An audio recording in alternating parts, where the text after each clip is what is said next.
Good morning, all. Welcome to the lecture of Tele. This is session number 19, and now we are moving to exports. How we charge GST on exports and pass the entry in Tele ERP9 that we have to see in today's session. The question is there on your screen. Let us read it. Global Exports Gujarat has the stock of 50 monitors. Each monitor is of 1500 each. This is the stock. Out of that, it exports 10 monitors at rupees 2000 each. Rate of IGST is given 18%. All of you know that imports and exports are subject to IGST. Record the transaction under following conditions. નીચે એક્સપોર્ટની 3 category આપેલી છે. Taxable export, export under LUT, આજે આપણે જોશું આ LUT શું છે, અને એક્સપોર્ટ એક્ઝેમ્પ્ટ એટલે ટેક્સ ફ્રી એક્સપોર્ટ્સ, રાઈટ? તો એના માટે આપણે પહેલા તો બધા અકાઉન્ટ્સ જે છે એ બનાવવાના થશે. Which accounts will be required? એક તો આપણે અકાઉન્ટ બનાવીશું આઈજીએસટી નું અકાઉન્ટ બનાવશું. હવે અહીંયા કસ્ટમરનું નામ આપેલું નથી, રાઈટ? તો આપણે એક કસ્ટમરનું નામ એક્સરસાઇઝમાં એડ કરી દઈએ. ટુ રોમન લિમિટેડ અધર દેન ઇન્ડિયા રાખીએ તો સિંગાપોર. ચાલો એનું નામ નાખી દઈએ, જેને આપણે સપ્લાય કરીએ છીએ, એટલે આપણે જેને સેલ કરીએ છીએ એનું અકાઉન્ટ બનાવશું. રોમન લિમિટેડ સિંગાપોર, એક એનું અકાઉન્ટ બની જશે, બરાબર છે. 2 accounts and 1 stock item, that is monitor. Quite simple છે, પણ એકની એક એન્ટ્રી આપણે 3 વખત કરવાની છે. 10 monitors at 2000 each. હા, આપણે એક હજી અકાઉન્ટ બનાવશું, sales account, right? Sales account બનાવશું, સેલ કરીએ છીએ એટલે હું એમ વાત કરતો હતો કે 3 વખત આપણે સેલ કરવાનું છે. એક વખત આપણે એક્સપોર્ટ ટેક્સેબલ કેટેગરીમાં કરીશું, એક વખત એક્સપોર્ટ અંડર LUT કરીશું, અને એક વખત એક્સપોર્ટ એક્ઝેમ્પ્ટ કરીશું, બરાબર છે? એટલે 3 વખત સેલ કરીશું. Every time we will sell 10 monitors at 2000 each.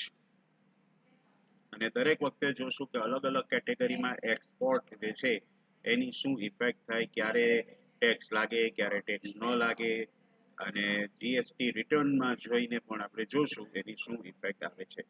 એના માટે ગ્લોબલ એક્સપોર્ટ્સ ગુજરાત નામની આપણે એક કંપની જે છે એ બનાવી લેવાની છે. I am creating a new company right over here on your screen.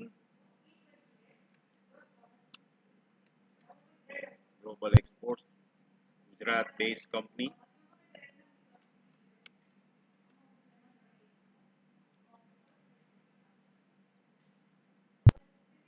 And it is created. F11 features માં જઈએ. સ્ટેચ્યુટરી ટેક્સેશનના ફીચર્સમાં જીએસટી ઓન કરીએ.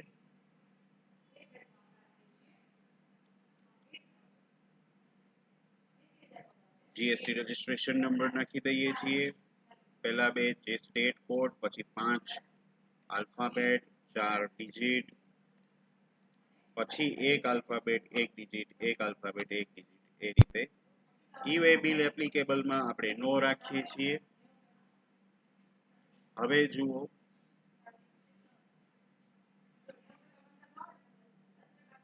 અહીંયા આગળ તમને લાસ્ટ ઓપ્શન એક બતાવે છે, પ્રોવાઈડ LUT બોન્ડ્સ ડિટેલ્સ.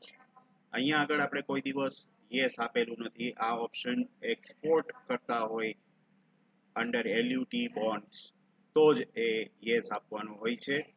તો આ વખતે આપણે એને યસ આપીશું. યસ આપશું એટલે તમને બોન્ડ નંબર પૂછશે. આપણે બોન્ડ નંબર નાખી દઈએ dummy.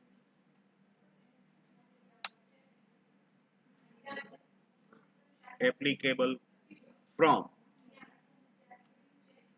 1st April 19 to 1st April 20 કરી દઈએ. અને હવે આ સ્ક્રીનને આપણે એક્સેપ્ટ કરી લઈએ અને પછીની સ્ક્રીનને પણ કંટ્રોલ એ આપી અને સેવ કરી લઈએ. તો એલયુટી બોન્ડ, જેના વિશે આપણે એલયુટી બોન્ડ વિશે ડિસ્કસ કરવાના છીએ આગળ જ્યારે એલયુટી બોન્ડનો વારો આવશે ત્યારે. અત્યારે આપણે એને ખાલી યસ આપી દઈએ છીએ, ખાલી એટલું જ કરીએ છીએ.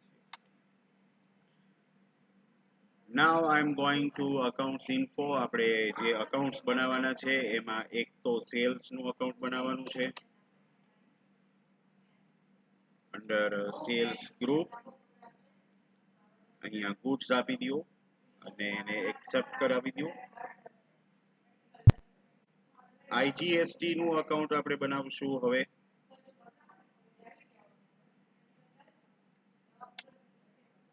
Under duties and taxes, of course, GST, integrated tax અને control A. આ બધા અકાઉન્ટ તો છે આપણે બનાવતા જ આવ્યા છીએ, કોઈ નવું નથી. રોમન લિમિટેડ કે જેને આપણે સેલ કરીએ છીએ એ આપણા ડેટર્સમાં આવશે. અહીંયા કન્ટ્રી જે છે એ આપણે એનું આપી દઈએ સિંગાપોર અને control A. 3 accounts are prepared. Now go back to inventory info. એક સ્ટોક આઇટમ ક્રિએટ કરીએ છીએ મોનિટર્સ.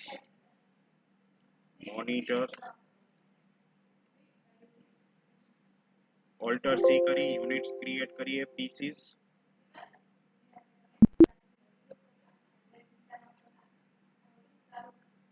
અહીંયા જીએસટી ડિટેલ્સ આપણે એની આપવાની છે. યસ આપી અને જીએસટી ડિટેલ્સ આપી દો. મોનિટર્સ HSN કોડ આપી દો. ઓન વેલ્યુ અહીંયા ટેક્સેબલ આપો. રેટ 18% છે એ આપી દો. ગુડ્સ. હવે સ્ટોક આપણને આ વખતે આપેલો છે એક્સરસાઇઝમાં. જુઓ સ્ટોક 50 મોનિટર્સ એટ 1500 ઇચ. તો એ આપણે અહીંયા મૂકી દઈએ 1500 અને હવે આને એક્સેપ્ટ કરી લો. So now it is time for voucher entries. Voucher એન્ટ્રીઝમાં જઈએ અને અહીંથી સેલ્સનું વાઉચર લઈ લઈએ. Press F8 sales. રાઈટ. અહીંયા હું તમને એક ઓપ્શન બતાવું છું. F12 પ્રેસ કરજો. F12 પ્રેસ કરી અને અહીંયા આગળ એક ઓપ્શન દેખાશે તમને, જુઓ allow modification of tax details for GST. અહીંયા આગળ આ ઓપ્શન નો છે એને તમારે યસ કરવાનો છે. Allow modification of tax details for GST એને યસ આપી અને સેવ કરી લેજો. હવે આપણે ક્વેશ્ચનમાં પાછા જઈએ. પહેલા આપણે એક્સપોર્ટ ટેક્સેબલમાં 10 મોનિટર સેલ કરી. Reference number 1 party account Roman.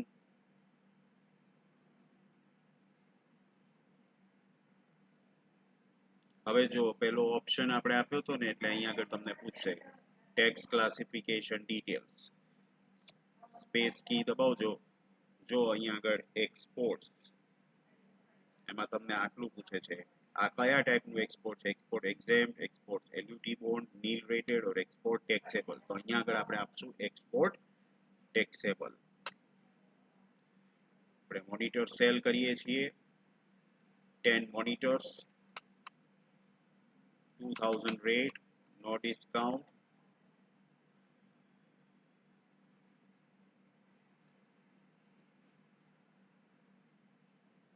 એના ઉપર આઈજીએસટી લાગુ પડશે. આઈજીએસટી એડ કરવાનો છે, રાઈટ. ઓટોમેટિક આઈજીએસટી એડ થશે અને તમે અહીંથી ઓલ્ટર એ કરીને ટેક્સ એનાલિસિસ જોશો તો ત્યાં પણ તમને આઈજીએસટી કેલ્ક્યુલેટ કરેલો બતાવશે.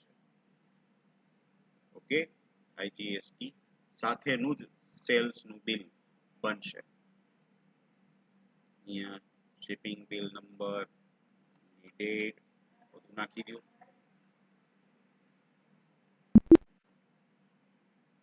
અહીંયા આગળ તમને એક્સેપ્ટ કરતા પહેલા પૂછશે કે ટેક્સ ડિટેલ્સ આર મોડિફાઈડ, પછી accept with conflicts, accept without conflicts or go back to the voucher for making necessary corrections. આમાં તો આપણે એક્સેપ્ટ જ કરવાનું છે, વાય આપશો ને એટલે એક્સેપ્ટ થઈ જશે. બરાબર છે. તો આ આપણે પહેલી એન્ટ્રી જોઈ નું બિલ કેવું હોય. તો ડિસ્પ્લેમાં જઈએ, ડે બુકમાં જઈએ તો આ સેલ્સની એન્ટ્રી છે, એને અહીંથી તમે પ્રિન્ટ આપો. આ આપણે જે હમણાં વાઉચર એન્ટ્રી પાસ કરી આનું હું અહીંથી પ્રિન્ટ આપું છું, પ્રિન્ટ, અને ઓકે આપું અને અહીંયા ડેસ્કટોપ ઉપર પીડીએફમાં સેવ કરું છું. અહીંયા એનું નામ આપું એક્સપોર્ટ બિલ એમ કરી અને અહીંયા ડેસ્કટોપ ઉપર સેવ કરું છું. Okay, it is done. હવે આપણે ડેસ્કટોપ ઉપર જઈ એક્સપોર્ટ બિલ વ્યૂ કરીએ તો અહીંયા આગળ આ એક્સપોર્ટ બિલ આવી ગયું છે. આ એક્સપોર્ટ બિલને ઓપન કરું એટલે તમને એકદમ પ્રિન્ટેડ બિલ બતાવશે, જેની તમારે પ્રિન્ટ લેવાની રહેશે. Opening, weight for a while.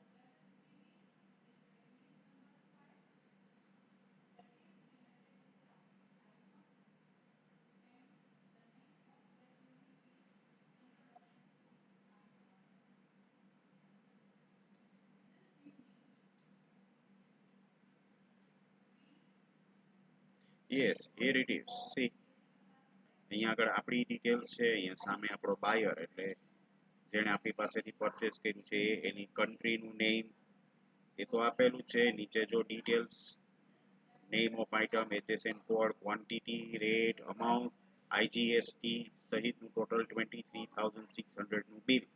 અને એ બિલમાં નીચે જો અહીંયા આગળ પણ ટેક્સનું આપેલું છે કે ટોટલ ટેક્સેબલ વેલ્યુ 20,000, 18% રેટ ને 3,600 એનો ટેક્સ, અને ટેક્સની અમાઉન્ટ પાછી વર્ડ્સ આ આખું આવું બિલ જનરેટ થાય. Okay, I am going back to Tally.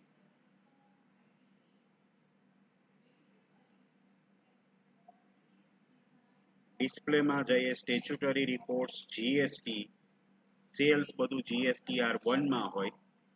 તો GSTR1 માં જઈને તમે સેલ જોશો તો અહીંયા ક્યાંય સેલ દેખાડતું નથી. પણ તમે અહીંયા આગળ જો ઉપર તો અહીંયા incomplete or mismatch in information એમાં એક બતાવે છે, એટલે એ આપણે જરા રિઝોલ્વ કરવું પડે. તો એન્ટર આપો, હજી એન્ટર આપો એટલે જો આ રોમન વાળું જે છે એ બતાવશે તમને. હજી એમાં એન્ટર થાવ ફર્ધર,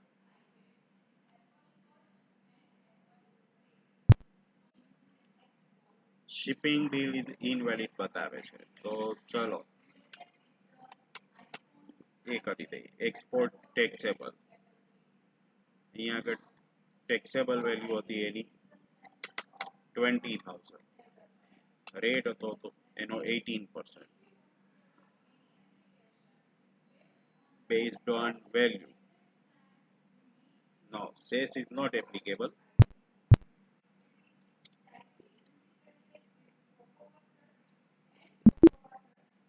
હવે એને એક્સેપ્ટ કરાવો તો અહીંથી જો મિસમેચ જતું રહેશે. અને હવે GSTR1 માં જઈને જુઓ તો જો અહીંયા આગળ એક્સપોર્ટ્સ ની સામે તમને 20,000 બતાવે છે, અને એ એન્ટર કરો એટલે તમને બતાવશે. એટલે શિપિંગ બિલમાં આપણે એક જ આંકડો નાખ્યો તો શિપિંગ બિલ 3 આંકડાનું નાખવાનું હતું, તો આપણે એક હતું એને બદલે 101 કરી દીધું એટલે એ આખું આવી. એક્સપોર્ટ ટેક્સેબલ હોય એટલે એના ઉપર આઈજીએસટી લાગે. હવે એક્સરસાઇઝમાં જઈએ. સેકન્ડ ટાઈમ એક્સપોર્ટ કરવાનું છે અંડર એલયુટી. એલયુટી નું ફૂલ ફોર્મ થાય letter of undertaking. Letter of undertaking. જે કંપની એક્સપોર્ટ કરે છે એને એલયુટી આપવાનો હોય ગવર્મેન્ટને. LUT is like a bank guarantee given to the government. બરાબર?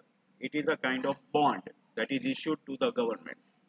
When an exporter issues letter of undertaking to the government, it does not have to pay IGST. એટલે એલયુટી નીચે જો એક્સપોર્ટ કરતા હો તો તમને આઈજીએસટી લાગુ પડે નહીં. એને આઈજીએસટી ચાર્જ કરવાનો થાય નહીં. હવે ટ્રાન્ઝેક્શન સેકન્ડ આપણે રેકોર્ડ કરીએ. વાઉચર એન્ટ્રીમાં જઈએ. સેકન્ડ સેલ સેમ પાર્ટીને જ આપણે સેલ કરીએ અથવા તો કોઈ નવી પાર્ટી બનાવી લઈએ તોય ચાલે. સેમ પાર્ટીમાં જ આપણે કરીએ.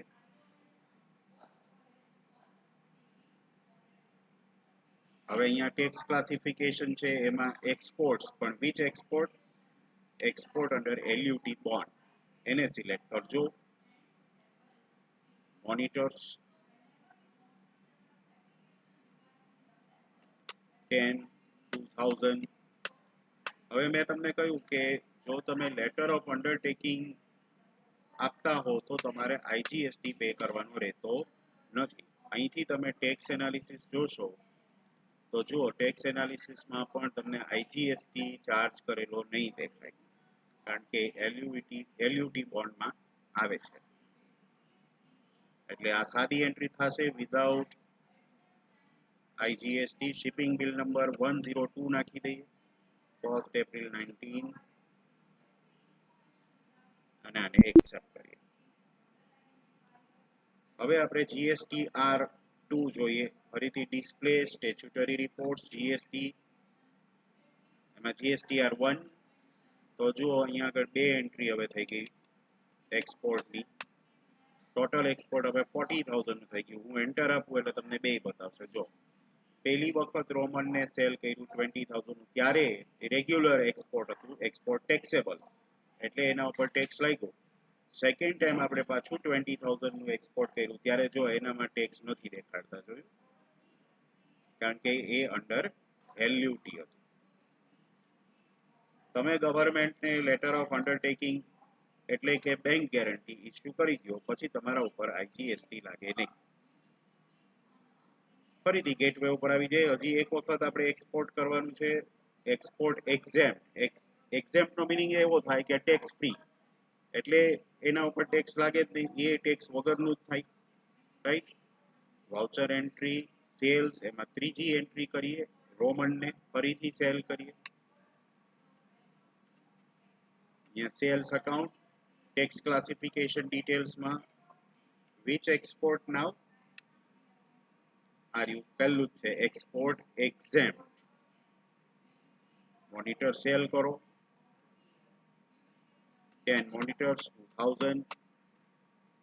એના ઉપર તો એક્ઝેમ્પ્ટ જ છે એટલે આઈજીએસટી લાગે નહીં. તમે આઈજીએસટી પ્રેસ કરજો, જો અમાઉન્ટ નહીં લે, કારણ કે તમે આગળ શું આપેલું છે? એક્ઝેમ્પ્ટ. એટલે આપણે એન્ડ ઓફ લિસ્ટ જ આપી દેવાનું. અહીંયા આગળ જીએસટી ડિટેલ્સ જે છે એમાં યસ આપી બિલ નંબર આપો. શિપિંગ બિલ નંબર 103 કરી દઈએ. 1 એપ્રિલ 19. આ પણ સાદી જ એન્ટ્રી થઈ. હવે ફરીથી અહીંયા આગળ વાય પ્રેસ કરી દઈએ એટલે આપણે આગળ જતા રિઝોલ્વ કરવાનું પૂછશે. જીએસટી રિપોર્ટ્સ જીએસટી R1 જો એમાં ત્રીજું સેલ નથી, ત્રીજું જે 20,000 નું કર્યું એ નથી આવ્યું, નહીતર અહીંયા 60,000 થઈ જવા જોઈએ. પણ અહીંયા આગળ બતાવે છે જો ઇનકમ્પ્લીટ ઓર મિસમેચમાં એક બતાવે છે, એને રિઝોલ્વ કરીએ. એન્ટર આપો. આ એક્સપોર્ટ એક્ઝેમ્પ્ટ વેલ્યુ 20,000. ટેક્સ રેટ કઈ આપવાનું છે નહીં. એન્ટર કરતા જાઓ.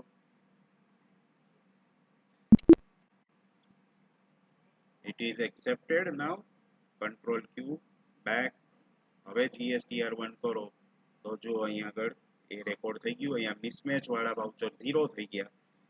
એક્સપોર્ટ ઇનવોઇસમાં 3 સેલ આવી ગયા.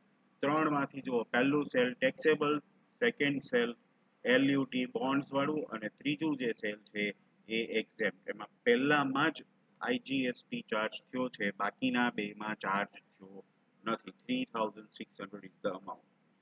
આ જ અમાઉન્ટ તમને બેલેન્સ શીટમાં જાઓ તો બેલેન્સ શીટમાં પણ લાયબિલિટી સાઇડ અહીંયા આગળ ડ્યુટીઝ એન્ડ ટેક્સીસમાં પણ એક જ અમાઉન્ટ બતાવશે 3600, બીજી એક પણ અમાઉન્ટ બતાવશે નહીં. તો એક્સપોર્ટમાં આટલું જ હોય. એક્સપોર્ટમાં બીજું કાંઈ ન હોય. એક્સપોર્ટ ટેક્સેબલ હોય તો તમારે IGST વાળું બિલ આપવાનું થાય, IGST એડ કરીને, બરાબર. એક્સપોર્ટ અંડર LUT હોય અથવા એક્સપોર્ટ એક્ઝેમ્પ્ટ હોય, એ બે કેસમાં IGST લાગુ પડતા નથી, એટલે સાદું બિલ જ બનાવવાનું છે, રાઈટ. તો અહીંયા તમારો એક્સપોર્ટનો ટોપિક પૂરો થાય છે. આ સેશન પણ અહીંયા પૂરો થાય છે. In our next session we proceed further to special economic zones. આવતા સેશનમાં આપણે સ્પેશિયલ ઇકોનોમિક ઝોન્સમાં જે કંપની કામ કરતી હોય એ પરચેઝ અને સેલ કરે તો એના ઉપર કઈ રીતે જીએસટી કેલ્ક્યુલેટ કરવાનો થશે એ આપણે જોશું. ઓકે, ત્યાં સુધી આટલું. આ સેશન અહીંયા પૂરો થાય છે. C you all, good bye.